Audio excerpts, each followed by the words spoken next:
Hey guys, if you have a foam roll available, that is going to be helpful. If you don't have a foam roll, you can have a couple of solid blankets.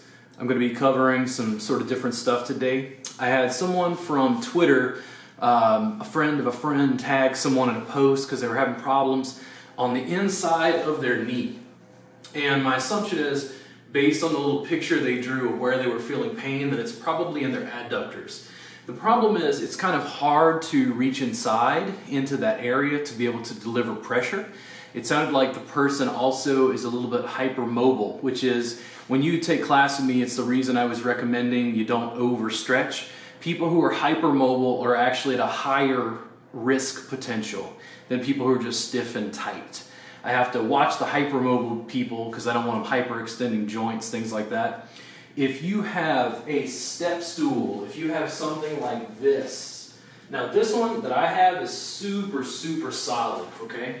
But I can use this guy to be able to press it in my adductors. The problem is, if I put a foam roll down the ground, I have to roll around in a way that I find is particularly not advantageous. It's not very easy for me to put pressure into the inside of the thigh in the adductors. So I'm actually going to try it with the step stool. Now this has a pretty firm edge. To dampen that, I'm going to use one of the blankets. And I can put that blanket over the top so it's going to soften those edges. If I want to make it even softer, I would double it up again. This is the only thing I could think of that I had, other than maybe the couch in the living room. But even the couch wouldn't quite be sharp enough if it had rounded edges. If it had rounded edges, I might put down a tennis ball and a towel over that rounded edge to try to press into my adductors, right into the inside of the thigh. So the hip adductors are a whole group of muscles. You've got gracilis, you got, is it gemellus? No, that's deep internal rotators. You got gracilis, you got adductor magnus, you have a whole host of muscles that adduct the hip. The hip abductors are what pull the hip away. The adductors are on the inside, they pull the hips in. If you watch the film Fire in the Sky, if you're looking for something completely freaky to watch at this time because you're sitting around, Fire in the Sky documents a guy getting abducted by aliens, taken away. Abduction isn't what we're working on today. We're working on the adductors, the ones on the inside. So, if you're having a problem down towards your knee, it could be the portion down towards the knee itself. It could be on the inside of the thigh. It could be all the way up towards the pubic bone. I don't really know where you feel it.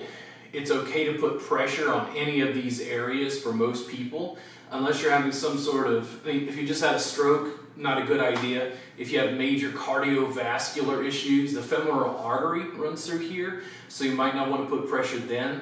But otherwise, as long as you're healthy from a cardiovascular standpoint, I think this is totally fine.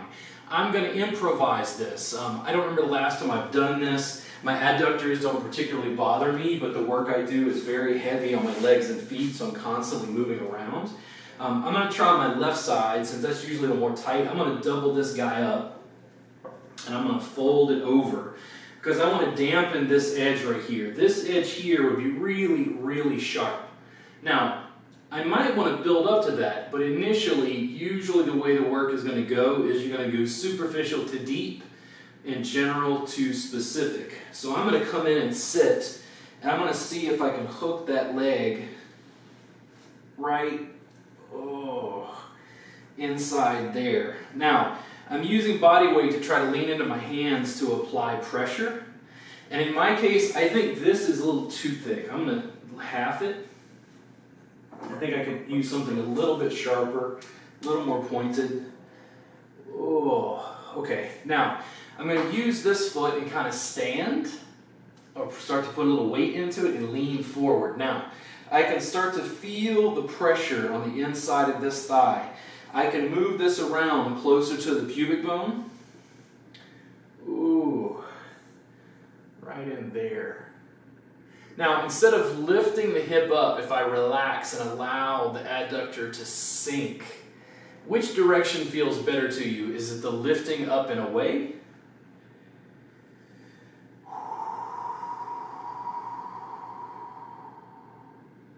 Or is it sinking down and over? I'm going to move to a little bit, a spot just a little bit closer to the knee right there. Oh. Now, I can also do this. I can shear to the front or the back. If I lean forward. Now, right there, I get some of that sensation on the inside of my knee. I don't have any pain on the insides of my knees, no issues there. But I do feel that as I'm about to the lower third, or maybe almost a half of the thigh. I'm going to move even just a little bit further lateral and out away from the hip, just working the muscle there.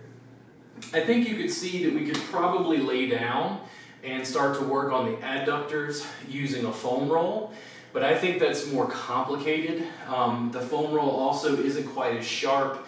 It moves. This one's a perfect stool to be able to do this, but I have lots of practice and training. It also depends on what you guys have at home. I wouldn't do that over IKEA furniture, it might break. But if you're at your couch, again, if you put the tennis ball down and towel over it, you might be able to work on that. For my friend on Twitter there, I hope that helps you out a little bit, something you can use. I think you could do that a couple times a day. Again, I don't see any major harm. If it feels intense, that's fine. If it feels painful, I would back off. It very much feels like getting a massage where they stick an elbow in your back and you're like, ooh, right there. Make sense? So, two options. I'm going to have you first go ahead. I want you to take your foam roll out and I want you to put it in your upper back. I'm going to put this guy to the side. I'm going to show you how I'm going to use this again since I've already got it out. But I'm going to put the foam roll down and work on my thoracic spine. Not by working on the chest, but by working in the back to open the chest. So let's put this guy out of the frame. I'm going to bring the foam roll down. And I'm going to move my stuff here. I think the microphone would be okay there. Let me scoot it over just a little bit. And here's what I want to do. This guy rolls. If I have my feet on the mat, I should be able to get it up in between my shoulder blades. Now, I don't want to roll up and down aggressively, but I do want to support the head and neck and just start to roll up and down. Very lightly. I'm just massaging either side of the spine, rolling up through the upper back there. You can lift or sink as much as you want, as much as is comfortable. If you find a good spot between your shoulder blades and you want to hang out there, I'm going to grab a blanket. I'm going to fold it once, probably fold it again. I'm going to put it up above so my head and neck can rest there. There we go. I think I need just a little bit more. So I'm going to grab my towel since the other blanket was on the chair there. I'm going to fold this guy down. I want to give myself just enough lift so there's no strain on my neck while I do this. There we go. Now my chest can fall back and open.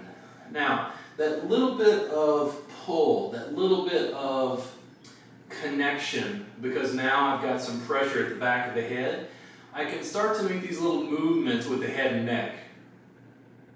I'm just kind of moving around there. I can put the arms wherever I like. Sometimes I can rest them on the foam roll. I'm trying to allow the chest to open back, to go into thoracic extension instead of thoracic flexion. A lot of the back pain I see in people is because of thoracic flexion. In other words, they're slouching forward. What we're trying to do is we're trying to open. Now, for where I'm at right now on the foam roll, it started to feel like there's not a lot of activity here. I want to go a bit higher, but when I move, I need to take my blanket with me. There we go. And I want to be able to prop myself so I can open the upper back. If I'm balanced on my feet, can I lift my bottom? The angle, depth of pressure, The angle you put your spine in is completely up to you. It does not matter. It doesn't matter if you're down, doesn't matter if you're up. It's just you working on your own spine. And again, I want to go just a little bit lower.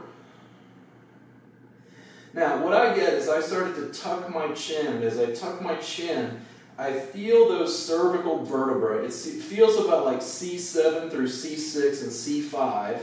I've likely got some arthritis there because of the whiplash I had, but that little bit of length starts to feel like it's tractioning my cervical spine, gently pulling it apart in a way that feels good. Feels like we're stretching something that's tight. I also start to get a little tingle, a little activity down my arms, but those trunks of nerves that exit C5 through 7 go down the arms. If I want to play with arm position, we talked about mobility and sort of rolls yesterday. Where do you want to move? Both arms together, both arms apart. You want to lower yourself down. That feels better to me. If I want to lift the head higher, what happens if I tuck?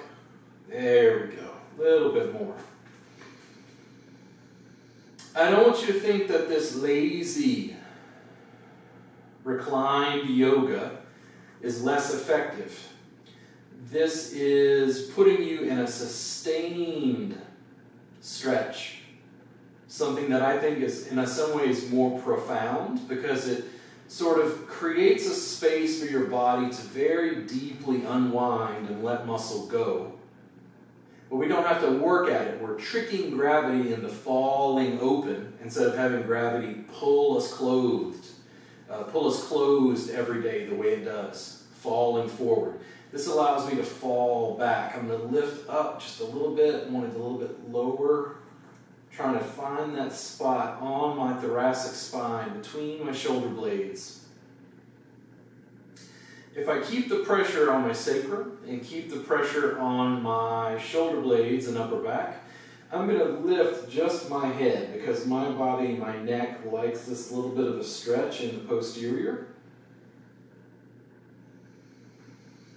And always breathe comfortably, slowly. You can tuck the chin, give yourself a little bit more length. You can look towards the right hip, look towards the left hip, whichever direction feels good to you.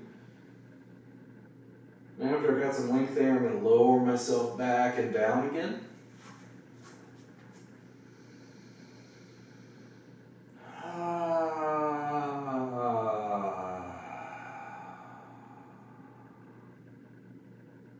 Right there.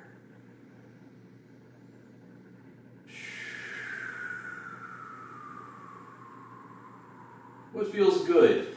Think of this as the yoga lazy boy. We're getting stuff done, but you're doing this in the most lazy way possible. You're just trying to open up and create space in the upper back.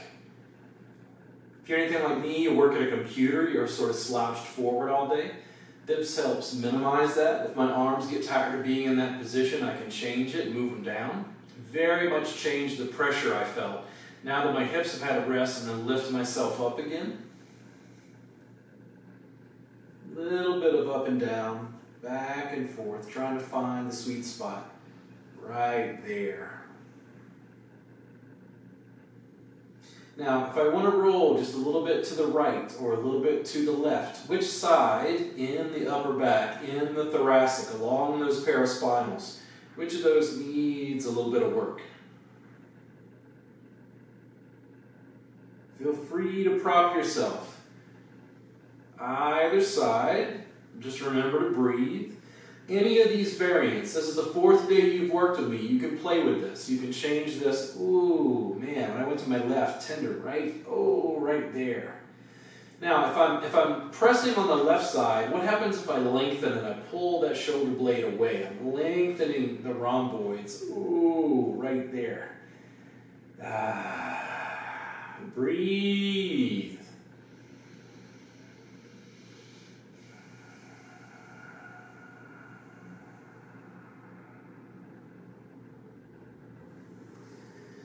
And back to center again, arms open.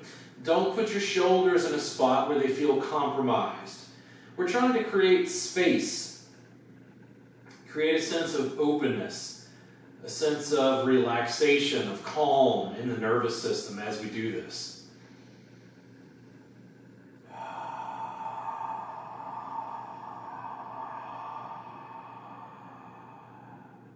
It's not forcing, it's not jamming. And then to come off, I'm going to gently pull myself up. I'm going to roll myself up. So I come back to seated. I think I'm going to show trying to get to the adductors, the adductors. Adductors on the outside. Adductors, add, pull in. I'm going to try to see if I can get into the adductors from the foam roll itself. And we'll see if this works. I think I can get away without putting a towel over the foam roll. In my case, I felt like I had a little more tension on that left side, so I'm going to see if I can alter this in that way that will allow me to do this. So if I bring this leg above and I start to straighten this leg out, what happens if I begin to place pressure into the foam roller and then stack body weight? Now, with this extended left leg, I can press into the ground. And see, for me, that's just not quite as deep as it was on the other side. I'm going to bring my body up. That's a little bit more. This is more broad. I would actually want something that was a bit more specific, but depending on how tender this was, this might work for you really well.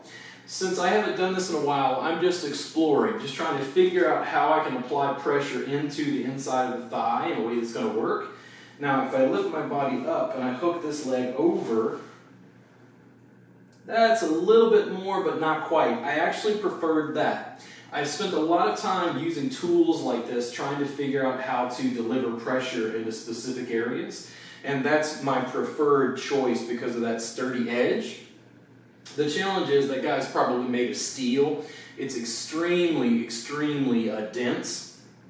I know that it's not going to break or fall over because of its stability. This right here is a little more challenging. If I stack body weight just so, I can deliver a broader pressure into the adductors. I can use this left hand to press down, but I feel like I want to, that was a little more. If I rolled forward, right in there. Can get a little bit, but I can also roll up and down. If I go down towards the knee more, that'll probably be a little bit more dense. And yet, I have a little harder time going towards the groin. As I go towards the knee, this is accessing that area a bit more, so I'm going to stack some weight. If I put my hand on the foam roll, the interesting thing is I can roll the foam roll down to access there, or I can roll it up. If you want, you can try both sides. This felt much, much more broad. This is more like using a big, big, broad structure to press in. That was almost more like an elbow because of how pointed it felt. It doesn't matter what tool you use, so long as it's more effective to you. I'm actually going to change up. So now that I did the back bend over the foam roll, I'm going to show you how to use furniture. If you guys are watching from your living room, and it's possible for you to do this around your couch, it's totally fine. I'm going to come in here, I'm going to place this over the edges here, because I don't want to press on my back. I think I'm going to grab the second blanket and put it down, because again, I don't want those sharp edges pressing into my back. That'll give me some doubled up pressure there. I'll move that out of the way. Let's see what we got here. You doing back bends over your furniture, everybody?